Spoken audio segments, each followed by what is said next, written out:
I'm Lucia Lee. I'm an educator and creative writer. And I'm JT Neal. I'm an organizer, writer, poli-sci nerd, and just a general geek. And you're listening to What's Wrong, Baltimore? Our podcast where we talk about Baltimore, the issues that affect the people who live in it, and the implications they carry to all American cities. Welcome. Hope you're ready to sit back and do some listening, because we're going to do some talking.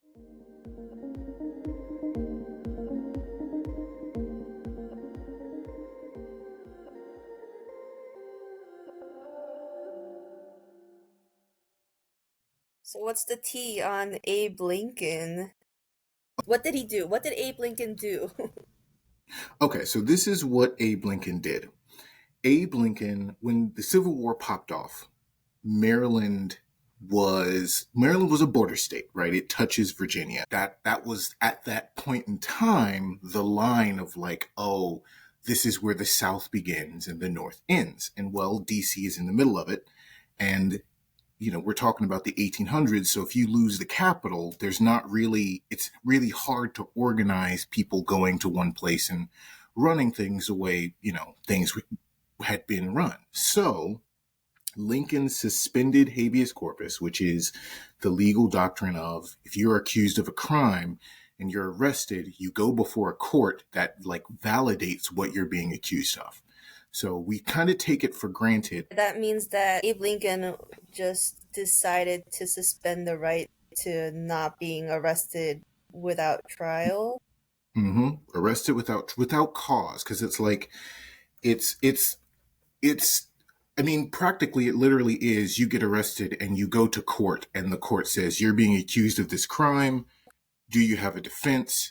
No, we'll get you a defense. We're going to organize all of this. We agree that this is a crime, right? If somebody arrested you or I for wearing green outside of St. Patrick's Day and we went before a court would be like, that's not a crime. Take the cuffs off of them and, send them on their way. Habeas corpus, basically what happened is that Lincoln, when he suspended it, people could be arrested for treason or sedition or anything else, but there wasn't a validation of it. So you could be like, arrest these 5 people, throw them in jail. There's no trial, there's no discussion. So even if someone was like, I don't want there to be a war, I think that there's a peaceful solution, those people were arrested and put in prison for an extended period of time. This is in Maryland, the state? Mm-hmm. Okay. Yeah, the state of Maryland. It was something where legally habeas corpus can be suspended, but only by Congress. At the time when Lincoln did this to Maryland, Congress was not in session. And something that was a part of just him explaining what he was doing is he was like, it would have been unsafe to call for a special session because the state of Maryland was right on the cusp of rebellion. Right? Literally, he called in troops. He activated state militias to begin securing things and arresting people. There were mass protests all across Maryland, which was, of course, the prelude to them being like, hey, we want to leave this process. So all of those protesters were just sort of rounded up and arrested without telling anybody, hey, your cousin's in jail, or being like, hey, I'm arresting you on sedition, or I'm arresting you for this, breaching the peace, or whatever obscure legal term. It was a situation where the Supreme Court, or rather, so this is what's interesting. The Chief Justice Taney of the Taney Court, the Supreme Court, wrote an opinion on behalf of the Maryland, I forget whatever federal district court was over Maryland. He issued an injunction, was like, you can't suspend habeas corpus. It's not within your rights. You need to tell these people what they're arrested for and release them if they have committed no crime. And Lincoln just kind of ignored it. He just didn't take it into account. And what's fascinating is that his rationale for it actually makes sense, because the whole purpose of them enshrining it in the Constitution, like Congress can suspend it, is if there's a rebellion, or if there's a situation where we would say national security in the modern terms, but literally if the country itself is at risk and Congress has no redress, they can suspend basically our justice system until we get things under control. And Lincoln's rationale for ignoring the courts and doing the things that he did was like, they were right at the gates. I had no choice but to do what was in the best interest of everything, which was to put some of these people in jail and just wait. And so that's actually why they passed an act. Congress acted. Like once they came back into session, they actually had a special session that closed and they didn't like pass an act. But then the session immediately after that, they passed the Habeas Corpus Suspension Act, which actually had a few iterations. They passed it first in 1863 and then again in like 1867. Right. And So so, wait, yeah. it took like between when the first person was arrested, like with the suspension of habeas corpus, like Lincoln arrested the first person with that, to when they were able to pass this, like you said, two different sessions, and then the second one was where Mm-hmm. they were. How much time were these About people in prison, in jail? About 2 years. Well, actually, some of them didn't get released until after the war. Very few. I Okay. will say this: it was a very, very, very small number. But it took about 2 years for the act to be created, and when it was, Lincoln was like, "We're at a stage where we can release these people," and so, but not all of them. Ironically enough, actually, the grandson of Francis Scott Key was arrested, and I don't think he was let out with everybody else. He was arrested and put in the same prison that his grandfather was in the Revolutionary War, which I find funny, Wow. just in a cosmic sense, because he was like, this is where my grandfather was imprisoned when he wrote what is now our national anthem. There were only a few people who ended up not being released, but it took about 2 years. Well, actually, so Lincoln did actually, I'm looking at the timeline, he did release some of them in 1862 because he popped off in 1861. And, a year later, he started releasing some of them. Hmm. But some of them But had just been in there from when they were first arrested, 1861, up until the end of the war, which was, 65, dang, 1865, yeah. that's a long time. Yeah, but I think it looks like just from my preliminary research, it was a very, very, very small number of people who were there the whole time, but Yeah. they were considered political prisoners and their crime was sedition and treason, right? Like that was the whole legal argument of why, the South was in rebellion and in secession and that, it was treason. It's easy to be like Lincoln broke the law and he was like bad, but in truth, despite suspending habeas corpus, he did make sure that like people weren't just thrown in a hole and never talked about. Like he did continuously evaluate who needs to be released, what they actually did. It's just instead of it being the courts and going through the process that had been established, it was just sort of left to him. And that's actually, I think, in the Habeas Corpus Suspension Act that the president will have to will be adjudicating all of this basically. Um, there was a question, I will say, just because it's the poli sci and the con law nerd in me. Somebody did bring up like Congress is not supposed to um, defer their responsibilities onto someone else. It's established precedent and it's established inside the Constitution that the responsibilities of each of the branches are their own. They can't delegate them to someone else. And a few people at the time were like, hey, Congress is with this act delegating their responsibility. But the whole conversation, anytime you talk about did Congress or did the president like delegate their responsibilities, it always starts to break down because you're like, when do you get to say that someone is delegating or when someone is legislating in a way that makes the most sense, right? Like Mm. the president's fighting a war, the president is arresting people because the president's job is to fight the war. The president is the perfect person to know, is this person someone who needs to stay in prison? And it's like, I think the courts at the time just sort of rejected that argument that like Congress with this act was delegating their responsibility. But I have heard a few people, and I wish I had found the book. There's a book about what would have happened if Lincoln hadn't been assassinated, And one of the things that was brought up is that this particular instance would have been something where there might have been at least a discussion of an impeachment, because he did just kind of make a decision. Now, admittedly, I think he made the right decision, Hmm. because I didn't realize how like hot it was in Maryland. Like Oh it yeah, he wasn't. had to walk through Baltimore, escape Baltimore in disguise, because conservative sympathizers and also just people who generally don't want war, I guess, Yeah, were there were. mobbing around him. Mm-hmm. But it's just one of those times where it's like I didn't realize that Maryland was so very like dangerous. It's a Yeah, way divisive kind of area here, if you think yeah, about it. Like people argue that Maryland is the South in terms of like the Mason-Dixon line or something. yeah, Well, culturally, I wouldn't call it the South. But there are definitely there has been KKK activity here. I saw a yeah. picture of the KKK kind of parading down this like famous street in Hamden 36. And I also saw it's called the Ave, but it's a street. It's 36th Street. And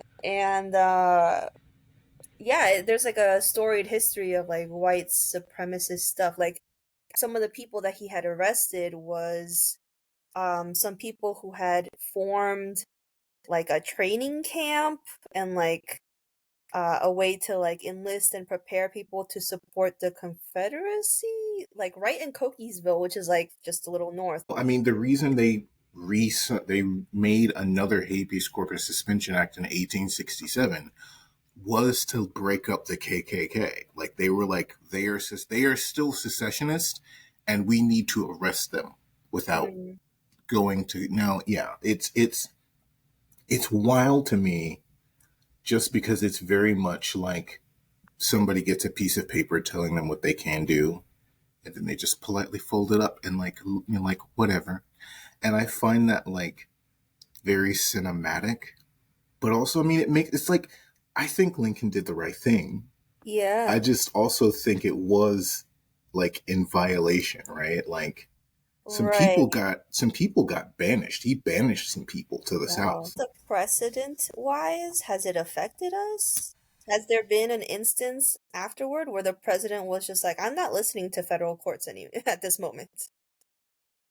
That well, I'll say this: like Lincoln did make it very clear that he wasn't ignoring them just to ignore them.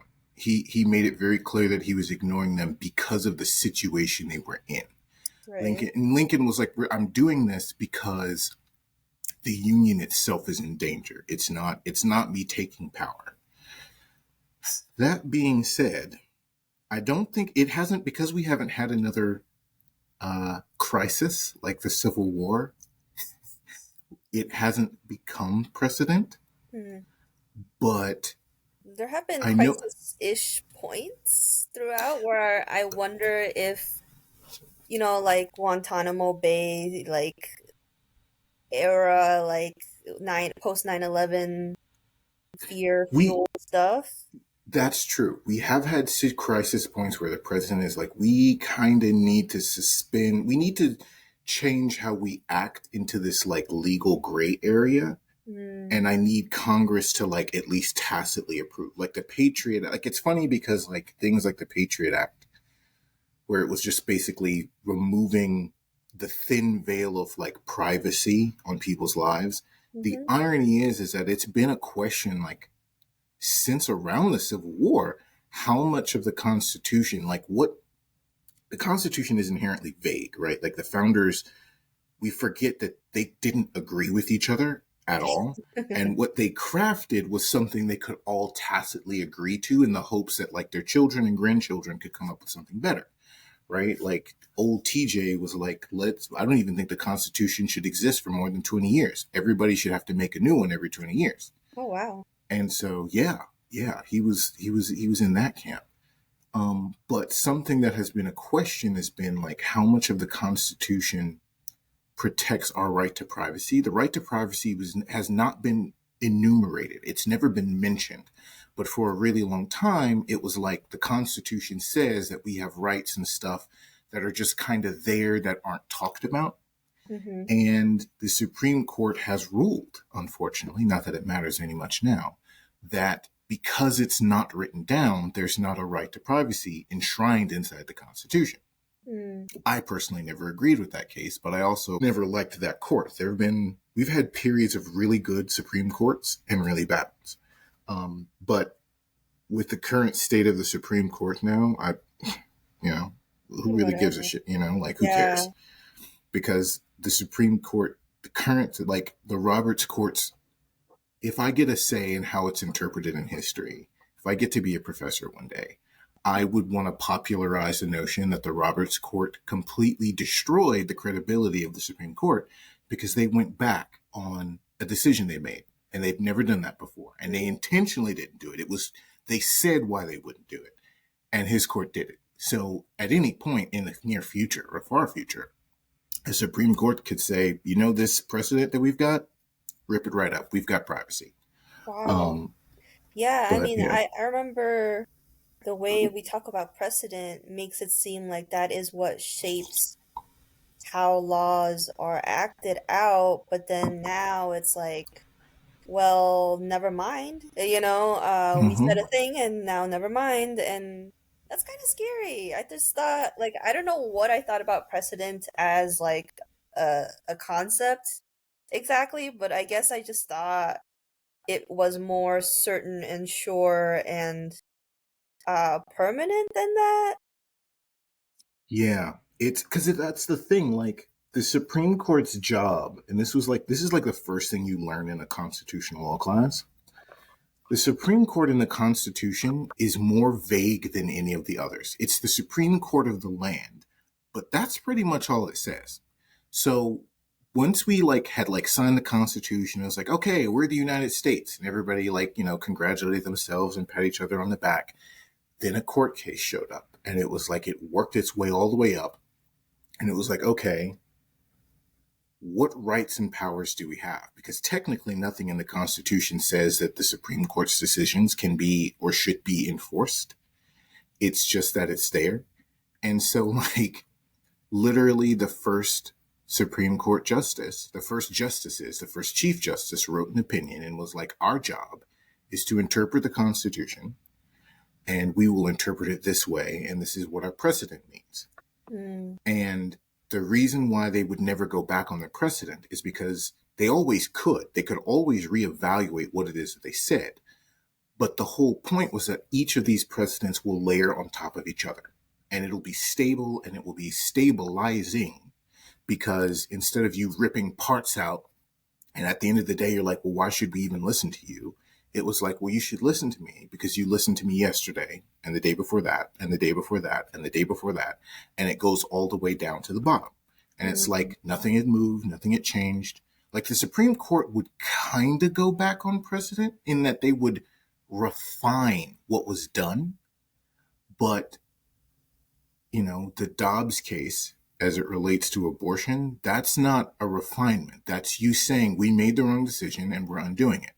Well, now the next court can undo anything else that's been done, right? It can undo Brown v. Board of Education because you're going back 20, 30 years and saying this previous court, they didn't know what they were talking about, but I do know what I'm talking about.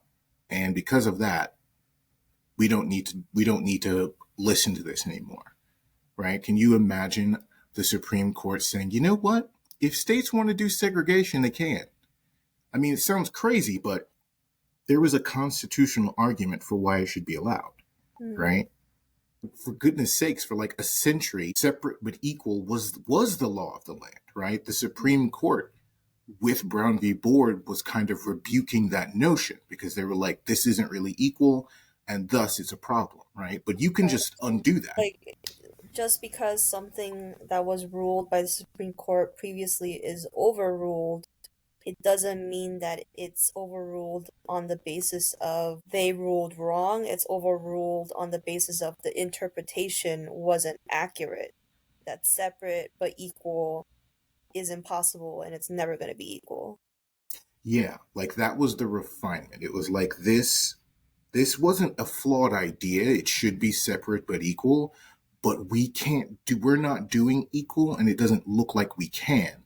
So Mm. we're not so much undoing the notion, we're just refining it to the point where it doesn't really exist. It's like Right. we're compressing everything, we're squeezing the sponge of all of the like bad water and we're drying it and it doesn't puff back up.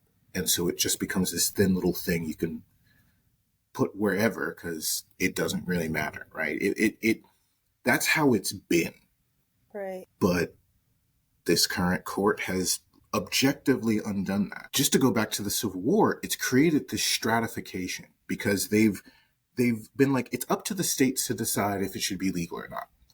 Well, what happens if Texas says we're not allowing Texas residents to have any access to any sort of abortion care or reproductive health care?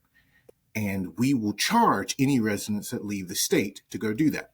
Well, number one, how does a state determine if somebody is or isn't a resident? What's the time frame on that? Because what if I say, oh, me and my girlfriend are like, you know what? We don't want to live here anymore. So we decide to move. And we move to a state where we can get an abortion. And it just so happens that that's the first thing we do once we move in. Well, are you or aren't you still a Texas resident, right? Like, what qualifies you as a Texas resident? And more importantly, how can the state of Texas tell another state, you have to give that person to me for legal proceedings? You have to arrest them on my behalf or allow my agents to come in despite having no jurisdiction to arrest this person. We know Also, what that looks like. Escaped slaves would go to free states and the southern states would allege that they could go and collect those formerly enslaved people, even if they had like escaped. There was a law about it. And that was one of the principal factors that started like the Civil War in earnest, because it was like the Fugitive Slaves Act. That's what it was. mm, Because northern states were like, you can't just show up in my bounds and allege that you have authority. And like, admittedly, you know, some stuff happened to sort of cool the flames, but it was an inflammatory agent, right? And so we look at like Texas, we look at all the states that have been passing all these bans, and some of them are going so far as to begin talking about this.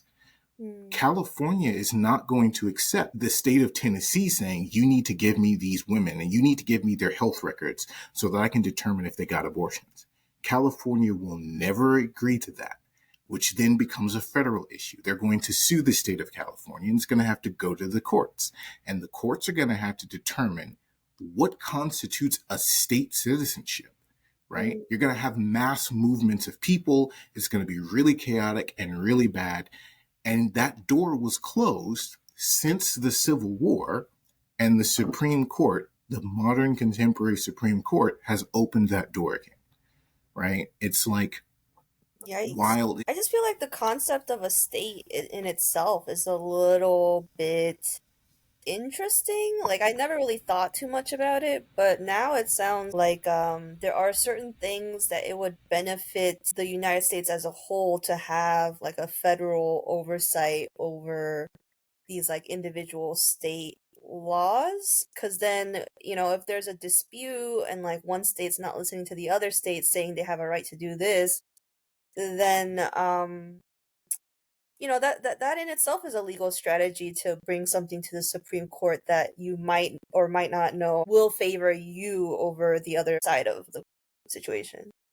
The Constitution protects our individual rights, but it also, from the outset, was like states have rights above like the federal government. The state has certain rights that can't be infringed upon unless we all collectively decide that we're going to do it. Right. And And the so, purpose of that was to maintain slavery? well, I mean, at the country's founding, the purpose of it was to like not piss off, because like it was easy to unify against a tyrannical kingdom and to separate yourself. But the reason why the United States are states is because they really are organically, like at their inception, they're different countries, right? Maine was a country, Massachusetts was a country, Virginia was a country. Because at the end of the day, like that's what a state is. It's this singular unit, right? The state of France and the state of Virginia can technically do things with each other. They can technically write treaties. The purpose of the United States was that, like, instead of us all being separate countries and us being either opposed to each other or fighting each other or having, Great Britain invade one of us, take over, and then, hop its way back up, we're unified in the common defense and common security, but we each get to be ourselves, right? Because Virginians were like, I'm not going to be somebody from, I'm not going to be a Massachusetts citizen. That's just not going to be me. I'm a Virginian. He's from Massachusetts. I don't want to deal with that. And like that can work. You can, I think 200 plus years later, we can see we can work together in areas of commonality, but then have the freedom to be ourselves in our own Right. place. And so, I mean, that comes with its own problems. I don't Right. think it wasn't initially to, enforce slavery, although slavery was a topic of discussion for the founders at the writing of the Constitution. Hmm. I mean, A surprising number of founding fathers were like, we shouldn't have slavery anymore. And it was a larger number than you would think. And the only reason America didn't do it is because the South was like, we can't afford that. Like our economy is agrarian, and the South is where we grow a lot of stuff, and we need the manpower. And if you ban this, if you start treating them like people and start giving them rights and stuff, we're not going to be able to generate enough money and enough taxes in case Great Britain comes back, which was a legitimate fear because, to be right. brutally honest, Great Britain wasn't really trying. We'd like to make it seem like we've got this empire and we were The like, scrappy underdog. yeah, and it's like really like Great Britain was fighting a war with France at the time. It was the two big powers, Great Britain and France. They were fighting each other, right? Like America, the United States and the Revolution, that was a side piece. That was a side battle. It was a proxy battle. And like, Mm, they weren't sending their top generals. They weren't sending a lot of troops.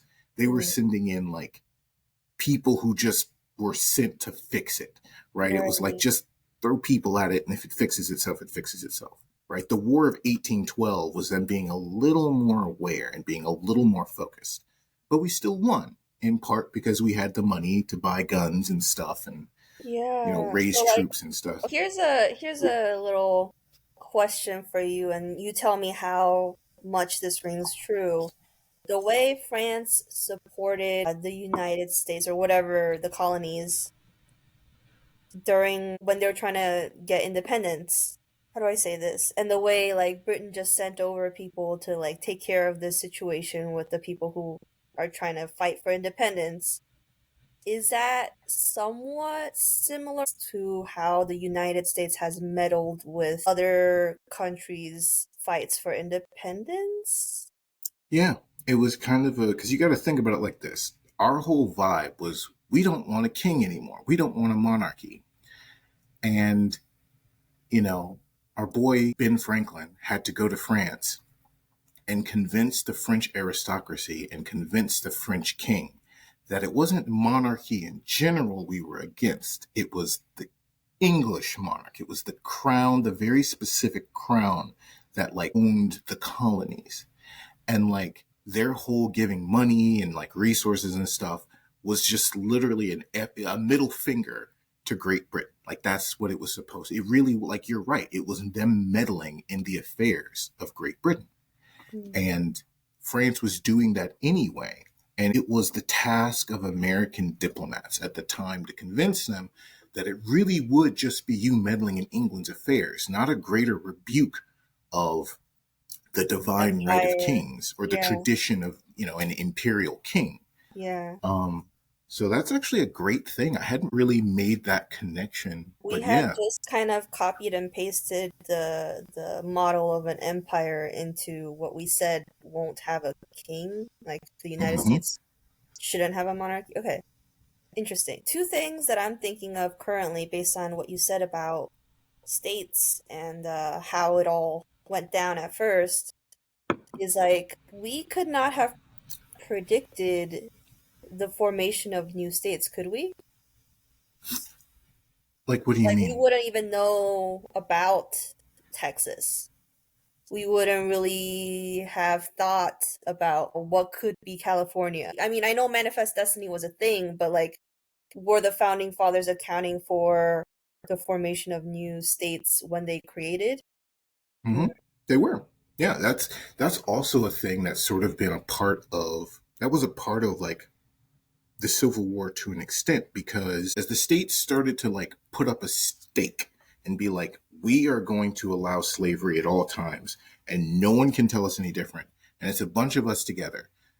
New states were always a part of the process, right? Like Tennessee became a state in 1796, right? We signed the Constitution, we enshrined it in there were three states in the 10 years between the Constitution and Tennessee showing up. If I'm remembering correctly, I think we're 16th state. I mean, the point remains the same, right? Like yeah. there was an understanding that new states would form because the states had engineered their own boundaries, right? Mm, They had claimed territory. Like you got to remember, West Virginia didn't exist until after the Civil War. It used to just be a part of Virginia, but now mm, there's a new border, right? Now there's a new state. And so it was always something the founders were aware was going to happen. And it was also a point where they were like, there are going to be issues because as soon as a new state shows up, they will have, the right and the privilege to sort of amend this thing, this contract that unifies us together. And the issue with the Civil War, one of the issues was that new states were like, I don't want to be a slave state. And so I don't want any Southern state to tell me what to do with people in my boundaries. And mm. then other states were like, I want to be a slave state. I don't want any, free state to start telling me what I can and can't do, within or outside of my boundaries. That is so Yeah. American. Yeah. That is so like fundamentally American, where you're like, well, I don't particularly like being told what to do in terms of healthcare, so I'm gonna Mm-hmm. go off and have my own private industry. Or like, I don't particularly like certain policy, like the way we keep thinking we can just go to a new place and be free of other people wanting us to do certain things is interesting because I'm kind of seeing the same attitude with these American expats who go to other countries, they immigrate to other countries, Mm-hmm. and their whole thing is like, I think America's a mess, so I'm going to somewhere else and starting anew. And it's like, wait, but that place that you're going to isn't new and it had people before you even went there. So it's really interesting that this kind of mentality continues where we continue being like, well, I don't like that, so let's get a new state. That's really interesting. Yeah. Americans are from a political like culture stance really weird because we're very like we really are like it's like all of these expats and they're just going around and they're like America's a mess and I don't want anybody to take my tax money and put it in some socialized healthcare. That's never going to work. And then they move someplace with socialized healthcare and they're like, this is great. I'm never Right. leaving. Or they want socialized healthcare and they're unhappy with how ineffective and like sparse the healthcare is that is like federally arranged. So they go to somewhere with healthcare and they're like, well, I'm done with this. Like, I'm not fixing this. I'm not fixing this mess. Let me go Mm-hmm. somewhere else and do it the way I want to. And that's extremely interesting. Yeah, I've heard it said because we all know that the Pilgrims, the first European settlers, Mm. they were religious lunatics. We don't talk Right. about it this way, Yeah. but the Puritans were ejected because they were fucking insane, right? Like they were causing trouble. And like the powers that be in Great Britain and in Europe were like, yeah, you can't tell us not to celebrate Christmas. Get the fuck out. And they took their fringe religious beliefs and they went to another continent and now we've got us. Yeah, we Wow. never and it's like there is a history, especially in like Great Britain, to take prisoners and undesirables and ship them someplace else. Yeah, Australia. Yeah, and it's like they were doing it before Australia, right? Australia wasn't a new idea. So it's Right. like America was populated by people with like mental Rejects. issues. Yeah, Yeah. rejects and like because it's like as soon as you start it's really easy around like Tennessee, around Nashville, because we've got all the like plaques, and it's like, oh, Devil Johnson lived in this house in 17 whatever, and blah blah blah blah blah. And it's like as soon as you do research on these people, you're like, oh, they were monsters. They were insane. They were not well-adjusted people who were like, I'm gonna make my own fortune. They were Wow. like, it was like if Devil Johnson stays around here, he's probably killed two or three guys, like illegally, like murder. He needs to go. Dang. And like those are the people that settled and had children, and now here we are 3-4 generations later. Right. So here's another element to the founding that I'm thinking of. The 13 original colonies, weren't they like colonies of a company? I don't think all of them were. I know Virginia Company. I think Georgia That might was have had one. some kind of like corporate situation potentially. Yeah. A lot of them were. Oh, Or they started like a company sponsored people to go there to start plantations. And then the volume of people, there was enough aggregation of like people living here for them to be like, we want to have our own government, we want to be our own state. So they were all, I don't think any of the 13 original colonies didn't have a corporate sponsorship of some kind, mm, but I don't know if they were all sponsored like by itself, like right? the Like if we're, state is owned by a company. yeah, Interesting. Interesting. yeah, And I think this is why it's so silly when people try to talk about secession now, because the way they talk about certain states on both sides of things, conservatives and liberals, they're like, oh, Florida's a lost cause. Texas is just like, let's just never go there. The South, let's just not go there. That seems like horrible. Like, let's just let them rot there with their own wickedness and weirdness and intolerance. And it's like, that sounds intolerant to me. But the other thing that yes, you're ignoring is that the South still has a huge population of black people. Florida still has a huge population of LGBT. Like, these places are not uniform. And mm-hmm, Texas was originally under Mexico and like California yeah, as well. So it's like kind of crazy when people think they can divide things by states. Like, oh, Texans are crazy. And it's like, are you sure? Like, are you sure that's, have you met? Have you been to different areas? Like, we can't mm-hmm, be making these kinds of blanket statements about, like, let's just all the conservatives go to these few states and then all the liberals will occupy these states and then we'll just cut it down the middle. And it doesn't make any sense. Like, that will be horrendous. It will be a disaster. And there will be yeah, so many like relocations and forced relocations. And mm-hmm, that is also a disaster as we've seen yeah. multiple times. It's one of those things where like I love history because when you really examine the story of like why they are the way they are and where they came from, it's always different from the story that you're given, right? Like we talk about Texas like it's this great place, and it's like a part of Mexico said that it was no longer a part of Mexico.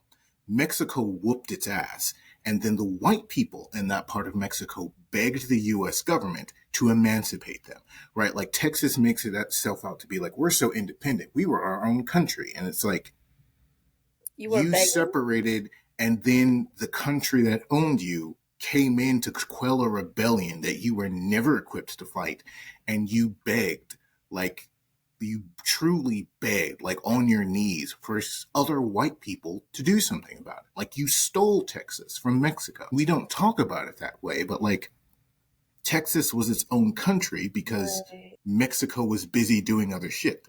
That it wasn't like, oh no, they've broken free. What will our response be? It was like, oh, this area has an open rebellion. We'll get to it in a minute. And like the Alamo, remember the Alamo? It's like, well, it was literally a few hundred white people, making a stand to an army of thousands who were sent to, secure their borders. Texas wants to secure the American border. And it's like, you don't Dang. see the cosmic irony in all of this. You don't see what you're doing. Like, you Secure know, the border. It's funny yeah. how we still use that phrase. One of my favorite things about Eva Longoria is she's like, my family lived in the part of Texas we were living in like before Texas became a state, before Texas emancipated itself, right? Like she was like, we were always Texans. The border moved. Our house didn't Right. move. We didn't change. It just became Texas and then it became the US. And she's like, my Right. family has always been American citizens as long as Texas has been a part of America because we were always here. Right. Right. And like, People I just, see her and are like foreigner, which is so yeah. interesting. Yeah, people see people speaking Spanish and they're like, this is America, speak English. However, I'm pretty sure Spanish was the first European language spoken on Hmm. what is now the United States. Yeah. That's so crazy to me. And Eh, Icelandic was like, whatever languages Leif Erikson could speak, those were probably the first European languages on the continent. And that was like right. Canada.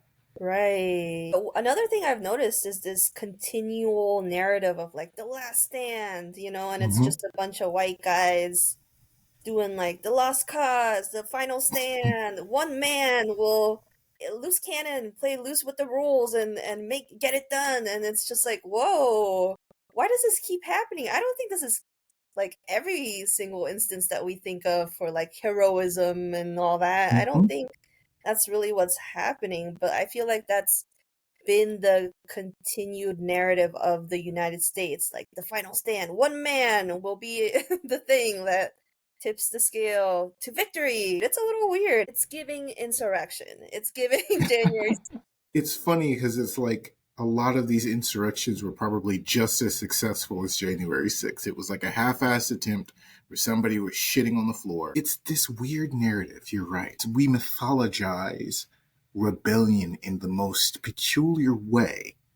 If I was on The Daily Show and I just got to go off, like something I would talk about is how like we teach the Civil War in the North and the South. And it's funny because, in the South, they're like, oh, the Civil War is about states' rights.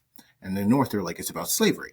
And like, if you sit two people in the same room, like if you get Lindsey Graham or some other like conservative firebrand to talk about it, or Nikki Haley, and they'll be like, well, the Civil War is about states' rights. And it's funny to me because it's like, you're correct. Like the Southerners have never been wrong about asserting that in school. It was about states' rights.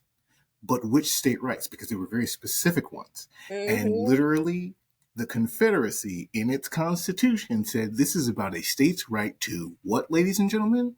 Own slaves. You just want to avoid the part that makes you look bad, and you should just accept it, right? That's what it was about. You want to think about Yeah, your great grandpa as being this great person, and right, if they were a poor white person, they didn't know any fucking better. They just knew that the federal government was telling them what they could and couldn't do. And they were right, upset about that. But they never acknowledged, they never recognized the fact that, like, what it was the government was telling them they could and couldn't do was reasonable, right? Like, my favorite part of True Blood is because, like, the main vampire character is, like, from Louisiana and he fought in the Civil War. And so they had a whole big thing when, like, vampires came out as being alive and vampires. And he moved back into town and they had the whole party and they were like, come out to the Daughters of the Confederacy meeting. We would love to hear your take on, like, what it was like. And, like, he goes there. And I remember, I think he did something with like the flag. Like I think he was like he took it down or something. And he was like, I don't know what the fuck you people are talking about. I was rich. You have to realize I was a rich Southerner. The war was about rich Southerners like me getting to keep on slaves. It wasn't about your safety or security. It was a rich man's war and a bunch of poor people died.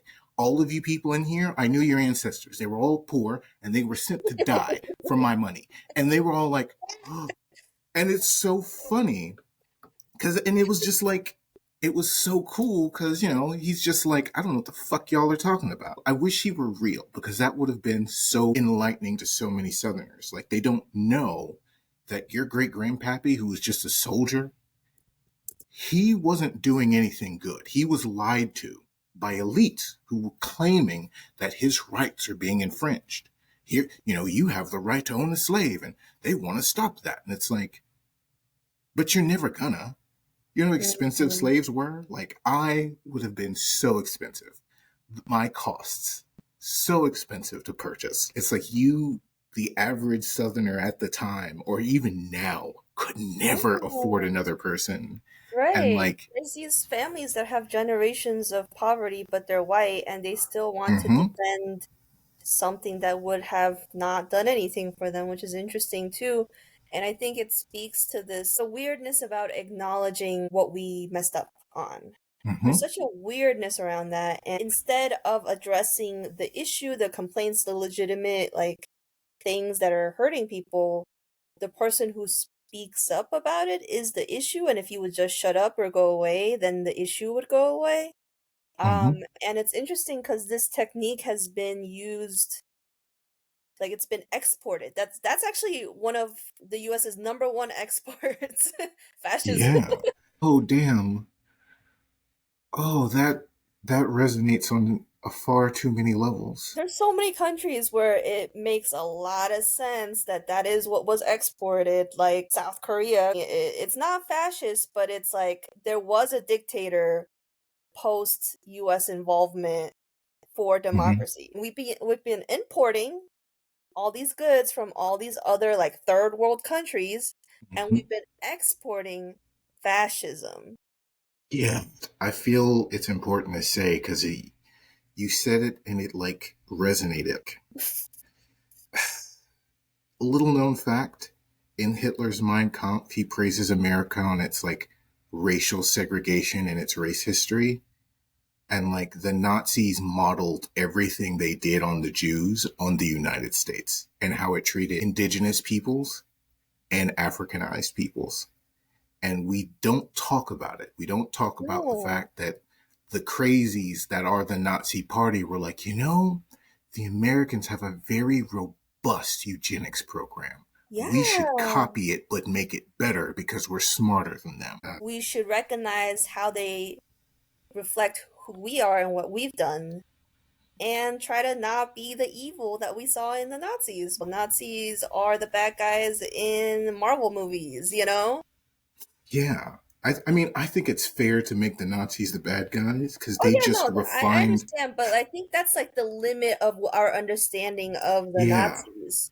And agreed. I guess last thing I want to ask though is you said something about if Lincoln wasn't assassinated, there's a chance that an impeachment would have really like gone through.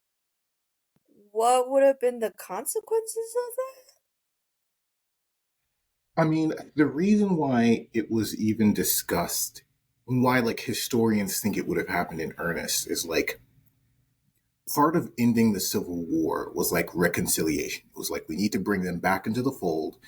And in order to keep this from happening, we have to acknowledge certain things. And so, because Lincoln did make illegal actions, it was like it probably would have picked up steam, not by the Republican Party, which, was the party of the liberals and the party that had like tried to be morally correct. Right. It would have been something where the Democratic Party would have alleged something. And the allegement would have been if you don't want this to keep broiling, somebody's got to go. Somebody's got to pay the price. Hmm. And it's quite normal in situations like that where it's like you stitch people together. Somebody needs to be like, by the way, we did wrong you, so now I will take my lumps. And because he did do things that were blatantly illegal, even if it was like Lincoln did the right thing, he didn't go too far, but he did things out of order. Yeah, And so yeah. the impetus would have been like, we need to acknowledge that we were out of order. We did the process in the wrong order. Hmm. And so it's like it's a question because it's like we're not really sure what would have happened because he died. But his death sort of became an inflection point where you could say, well, the person who committed these war crimes or these atrocities against the southern states, he's dead now, right? He served our union to the best of his ability, and there was a lot of death and a lot of destruction. But in the end, it was to stitch us all together. And it's like when somebody dies, you can pin certain things on them, whether or not it's true or not. Hmm. And kind of like how at the end of The Dark Knight, Batman runs off and like he's the person who like killed all these people and it wasn't Two-Face. And it's like the city needs a shining white knight. Lincoln became sort of like, in the eyes of, the liberals of the country, the hero who saved the Union. And for those who were wronged, he was the president who committed those crimes, and he's not here anymore. So you can't be mad at us. You got to be mad at him. And you killed him. He's dead. You shot him in a theater. That's on you. There was no acknowledgement necessarily. And that's really why I haven't heard of this much. Because there It's weren't something. any legal consequences necessarily. Yeah, it's like any legal consequences that would have been brought up. I mean, that president's gone. And again, Lincoln did a very good job, in my opinion, of making it abundantly clear that he wasn't just breaching the law just to breach it. He was doing it under very specific circumstances, and he was firmly in the camp of, this is not something that should normally happen, right? Like Lincoln himself said, if he could preserve the Union without getting rid of slavery, he would have done it. But he had no choice in the matter. The only path forward was to assert what had been asserted. And so, like, the great emancipator is the great emancipator. He did, he by executive action freed all slaves and was a part of the process to be like, once this is over, we need to make sure that slavery is gone. But it wasn't a circumstance of he was this great moralist, right? Like, I think Lincoln was probably one of the more moderate members of the Republican Party at the Gotcha. time. Yeah. And so, yeah, it's just something where the accountability goes to the grave. Mm, Anyone who could say somebody needs to be held accountable for, throwing me in prison for 10 years. Well, he's dead, right? And then there's Andrew Johnson, but, he's Andrew Johnson. Like, he was an asshole. Nobody liked him just, anyway. to put it lightly. Yeah, Oh man, I feel pretty good about what we talked about today. me too. Yeah. I like it. This is a more like civics-y approach, but I'm into it. Um, Yeah. so yeah, any like final like conclusions or like thoughts that you have based on what you learned and what you told me about, and I guess everything we talked about.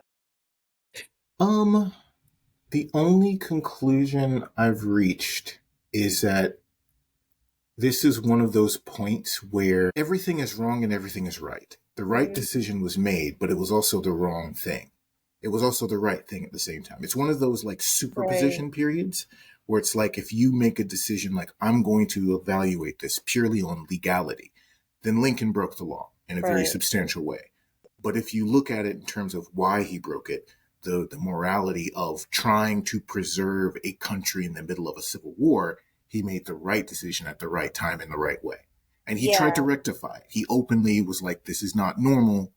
I'm just doing this for expedience. They didn't have cell phones. He couldn't physically call Congress members and do a Zoom meeting where it's like, I mm-mm, need you guys to suspend habeas corpus, right? Like, right. the Everyone had to declaration. physically travel over. Yeah.